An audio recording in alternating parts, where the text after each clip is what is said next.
Alright, so let's be honest. AAA gaming right now might be in a rough spot. Games are releasing broken, unfinished, filled with bugs, missing features, massive day one patches, all while indie games with tiny budgets are coming out more polished and more creative than ever. So today, I want to break down what happened, why AAA has fallen, and why games used to feel better, and why indie games are on the rise.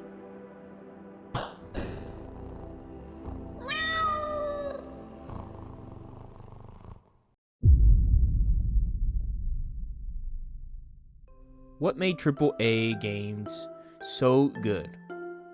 So to understand the drop in quality, we gotta look where the AAA came from. Back in 2000s, early 2010s, big games took their time or were small. Development cycles were longer. Studios weren't obsessed with live service models, and teams were smaller but more focused. Games felt handcrafted.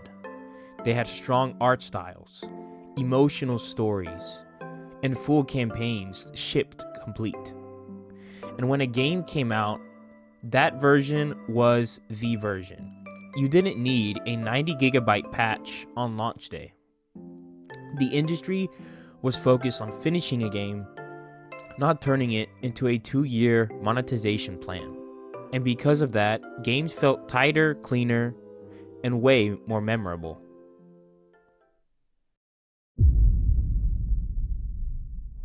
Around the mid 2010s, the industry shifted hard. And honestly, this is where quality took a nosedive. Here's what changed. Budgets exploded. Studios became scared to take creative risk. Teams got massive. Sometimes thousands of people across continents working on one game, which kills communication. Release deadlines become sacred because of investors, shareholders, and quarterly revenue expectations. The devs had a strict deadline. They had to get the game done. Live service models also took over, demanding constant content, not quality. Crunch culture got worse. Developers burning out, leaving studios mid-project, and taking knowledge with them. This combination makes it nearly impossible to deliver clean, polished, meaningful games on time.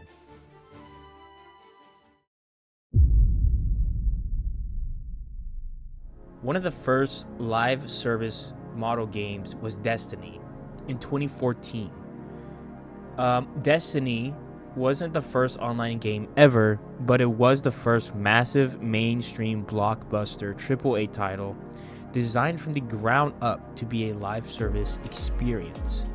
Destiny showed publishers something dangerous. If you keep players hooked with seasons, expansions, and loot grinds, you can make money for years off one single title. And that changed the industry. Destiny launched with a 10-year plan. Expansions, seasonal updates, and weekly resets. It showed that keeping players in the loop was way more profitable than selling one complete game. And after Destiny blew up, publishers across the industry tried to chase the same model. Even studios that had no experience building online, live ops, or long-term content systems. This led to rushed seasonal content, unfinished base games, and studios prioritizing engagement over craftsmanship. This was the turning point. After Destiny, a lot of big publishers wanted a live service Destiny killer. That pressure shifted the entire AAA landscape from let's make a great game to let's make a content machine that never ends. And that's when the quality started to slip.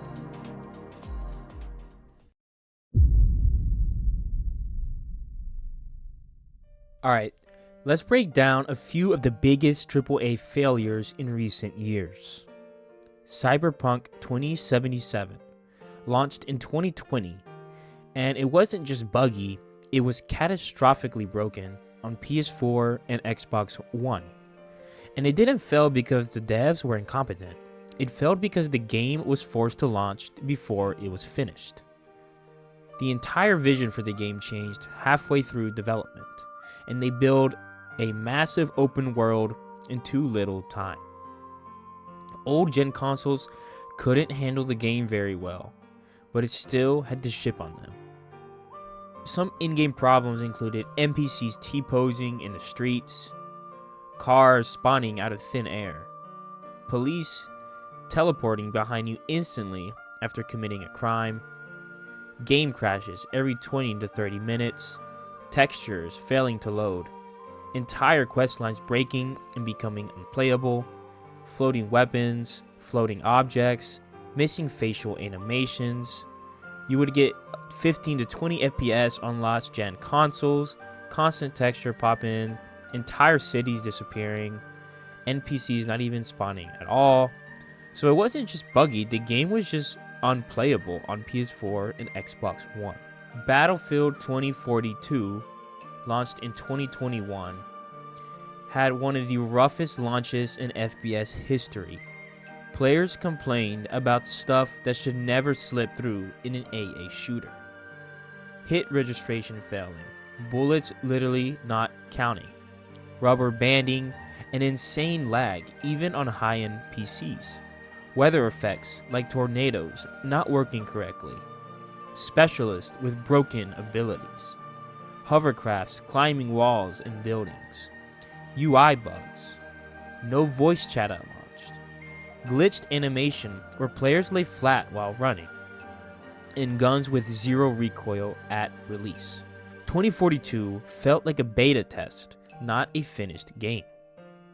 Live service games are another way these AAA games are killing themselves.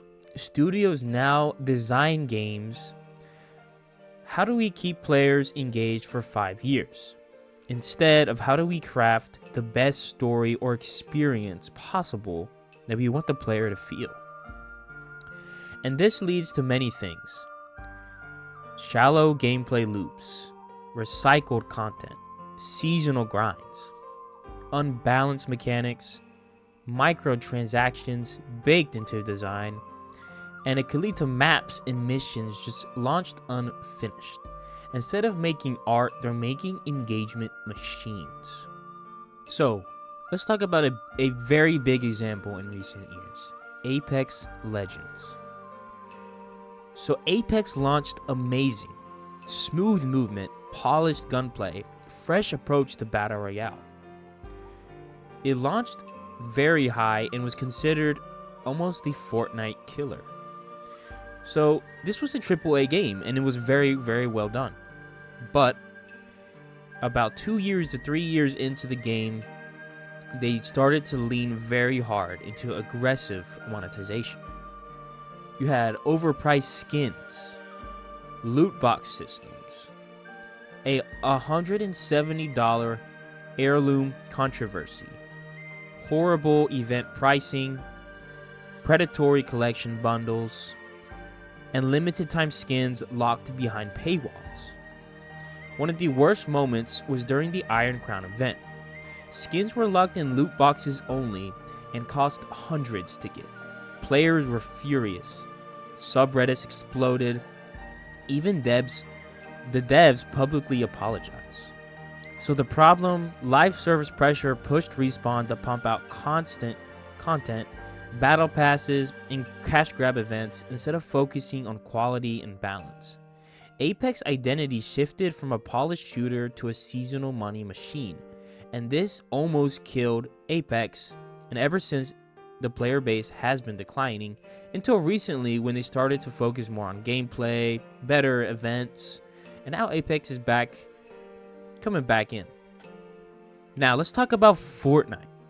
Fortnite basically created the modern sort of live service craze and kind of battle royale, and it's insanely successful, but it almost collapsed under its own monetization as well. Do you remember playing Fortnite in 2017, 2018, those peak years during Christmas when it's snowing outside and you're playing with your friends flying planes around? Now, just imagine Play Fortnite now. You won't get the same feeling. Now you'll see Godzilla shooting Goku with a AK-47 with Eren Yeager using his ODM gear trying to slice you in half. Fortnite has gone insane into its monetization. There's way too many collaborations to the point where now Fortnite doesn't have its own identity anymore. There's a battle pass fatigue each season. There's no unique skin you want to get anymore, or a seasonal grind or challenges that you feel like are worth doing. There's overloaded cash shop rotations. There's pay to win accusations with certain skins sometimes. Daily cosmetics pushing FOMO, and constant balance changes made to sell new items. So Fortnite went from a simple, fun, new, fresh battle royale to a constant cycle of what's the next collab? What's in the shop today? What new gun will break the game this week? So AAA games are in a strange spot. They're focused more on, of course, making money for the company, but on long-term cycles and constant monetizations off of one game, which could be good, but also could be bad. Now, indie games, this is where indie games are winning.